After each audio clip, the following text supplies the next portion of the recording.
नमस्कार दोस्तों। Passage based questions की साइंस सीबीएसई क्लास 10 के लिए जो सीरीज चल रही है, आज हम लोग लेकर आए हैं उसका दूसरा वीडियो। आज के वीडियो में हम लोग बात करते हैं एक ऐसे पैसेज के बारे में जिसमें हम लोग मेटल्स की रिएक्शन करेंगे विथ सम साल्ट्स। यहाँ पर दी हुई साल्ट है आयरन सल्फेट की, कॉपर सल्फेट की, जिंक सल्फेट की और सिल्वर नाइट्रेट की, और उनकी अलग अलग एलिमेंट्स के साथ, अलग अलग मेटल्स के साथ रिएक्शन करके देखी गई। ए बी सी डी नाम के 4 मेटल्स की इन सारी साल्ट्स के साथ रिएक्शन करा के देखा गया और जो भी रिजल्ट है उसको टेबुलेटेड किया गया है। कुछ जगह पर हमारे पास रिजल्ट्स अवेलेबल नहीं है तो वहां पर डैश दी गई है। अब ये जो रिएक्शन आती है वो रिएक्शन का टाइप होता है डिस्प्लेसमेंट रिएक्शन। क्या होती है डिस्प्लेसमेंट रिएक्शन?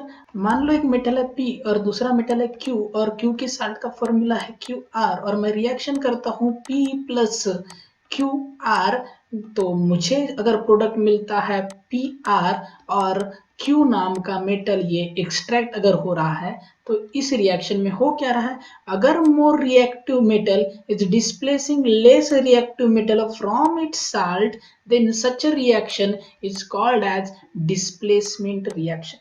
अब डिस्प्लेसमेंट रिएक्शन कब होती है, इसको समझने के लिए हमें पता करना पड़ेगा कौन से रिएक्शन मेटल मोर रिएक्टिव है, कौन से मेटल्स लेस रिएक्टिव है। तो हमें याद करनी पड़ेगी मेटल की रिएक्टिविटी सीरीज। क्या है मेटल की रिएक्टिविटी सीरीज? हमें पता है potassium is more reactive than sodium, is more reactive than calcium, than magnesium, than it comes aluminium and then comes carbon the organic compound, है ना। कार्बन मोस्ट रिएक्टिव है, इसलिए हम लोगों ने मेटल की रिएक्टिविटी सीरीज में हम लोग इसको भी इन्वॉल्व करते हैं, अदरवाइज इसकी कोई जरूरत होती नहीं है यहाँ पर। उसके बाद कार्बन से भी लेस रिएक्टिव अगर कौन है तो जिंक, और जिंक से भी लेस रिएक्टिव आयरन, उसके बाद टीन, उसके बाद आएगा लीड, उसके बाद आएगा हाइड्रोजन। हाइड्रोजन हाइड्रोजन कंपेयर करवाता है, हाइड्रोजन डिफ्रेंशिएट करवा देता है what are the more reactive. तो हाइड्रोजन से भी ज्यादा रिएक्टिव है, उन सबको हम लोग मोर रिएक्टिव सब्सटेंसेस कहते हैं। और उससे लेस रिएक्टिव कौन कौन है? तो हाइड्रोजन से लेस रिएक्टिव है कॉपर, उसके बाद आएगा silver, gold and then it comes platinum. तो अगर मेटल की रिएक्टिविटी सीरीज देखते हैं तो हाईली रिएक्टिव कौन है? पोटेशियम, सोडियम, कैल्शियम वगैरह ये हाईली रिएक्टिव है, और लीस्ट रिएक्टिव कौन है? कॉपर, सिल्वर, गोल्ड और प्लैटिनम एक्सेट्रा। यहाँ पर हमें साल्ट कौन कौन से दिए हैं? हमें मिली है जिंक की साल्ट, आयरन की साल्ट, सिल्वर की साल्ट और कॉपर की साल्ट। तो हमारे पास 4 साल्ट है। इन सब में मोर रिएक्टिव कौन है? Zinc is more reactive than iron is more reactive than copper and then silver. ये हमारे पास दिए हुए पैसेज के रिगार्डिंग रिएक्टिविटी सीरीज बन गई। अब सॉल्व करते हैं इसके ऊपर बेस्ड क्वेश्चंस। पहला क्वेश्चन जहां पर पूछा है the most active metal is, most active metal कौन सा होगा? अगर रिएक्टिविटी ऑर्डर देखते हैं तो zinc is more reactive than iron and then it comes to copper and least reactive is silver.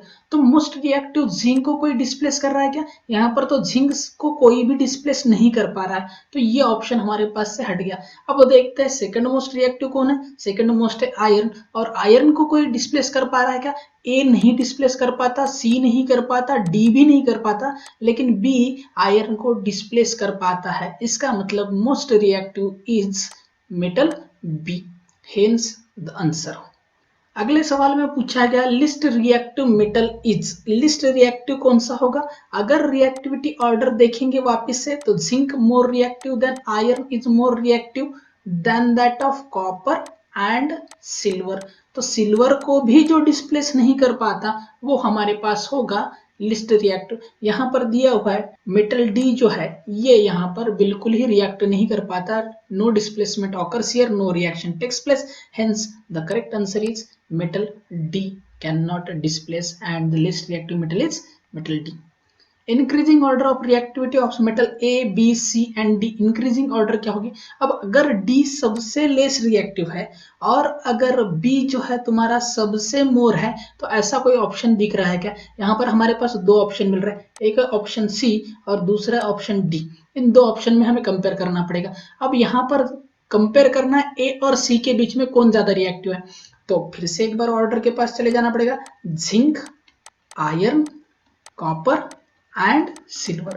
अब आयरन को तो जो डिस्प्लेस कर पा रहा है वो है मोस्ट रिएक्टिव, सिल्वर को भी जो नहीं डिस्प्लेस कर पाता वो है लिस्ट रिएक्टिव।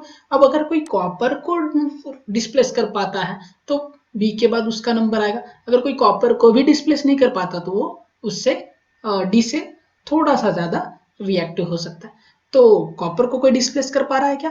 यहाँ पर देखते हैं कॉपर सल्फेट के टेबल में ए कॉपर को डिस्प्लेस कर पा रहा है, मतलब ए का नंबर जो है रिएक्टिविटी में जस्ट बी से लेस रिएक्टिव होगा। तो ये आपके लिए करेक्ट आंसर बनेगा डी की increasing order. D is the least reactive, then it comes to C, A and B, hence the answer is option D. बात करते हैं क्वेश्चन नंबर 4 के बारे में। Container of which metal can be used to store both zinc sulphate solution and silver nitrate solution. Zinc sulphate सबसे ज्यादा reactive zinc और सबसे least reactive silver nitrate solution, दोनों को भी अगर कोई डिस्प्लेस नहीं कर पाता हो तो वही सब्सटेंस यहाँ पर हमें चाहिए है। तो अगर हम लोग डी की रिएक्शन लिखते हैं, डी की रिएक्शन अगर हम लोग लिख रहे हैं विद जिंक सल्फेट ZnSO4, तो यहाँ पर मिल रहा है हमें नो रिएक्शन। अगर हम लोग लिखते हैं डी की रिएक्शन, नो रिएक्शन। और अगर हम लोग लिखते हैं डी की रिएक्शन डी प्लस AgNO3, यहाँ पर भी हमें मिल रहा है no reaction.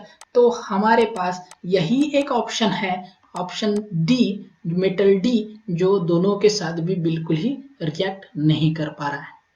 Moving ahead, the metal which shows the displacement of with iron to sulfate. Iron to sulphate बस ऑब्जर्वेशन बेस्ड क्वेश्चन है। यहाँ पर आयरन टू सल्फेट के साथ कोई अगर रिएक्ट कर पा रहा है तो वो मेटल बी है। तो आयरन सल्फेट की डिस्प्लेसमेंट सिर्फ और सिर्फ मेटल बी, मतलब ऑप्शन नंबर सी के साथ हो सकता है, एंड दैट्स द आंसर।